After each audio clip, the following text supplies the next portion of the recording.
Unhygienic people can become quite uncomfortable for anyone. Nowadays, bad breath is something many people around the world face with. It affects their self-esteem and makes them feel embarrassed. Here, we're going to present you an amazing natural remedy against bad breath. Numerous problems can cause bad breath: fungus, bacteria, food, drink, etc. This natural remedy will only take you 5 minutes every day and you'll get rid of bad breath once and for all. Remedy against bad breath.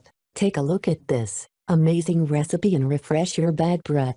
Ingredients: the juice of 2 lemons, a cup of warm water, 1/2 a tablespoon of cinnamon powder, a spoonful of honey, a spoonful of baking soda. Preparation: along with the honey and cinnamon, add the juice of the lemons into a clean container. Then, add the warm water and the baking soda. Move the preparation into a bottle and shake it well. Use this powerful remedy as a mouthwash. With 1 or 2 tablespoons of it, rinse your mouth and doing some gargle. Honey and cinnamon are full of various powerful antibacterial properties. Bicarbonate has whitening properties and lemon is the one that will give you a refreshing and clean breath.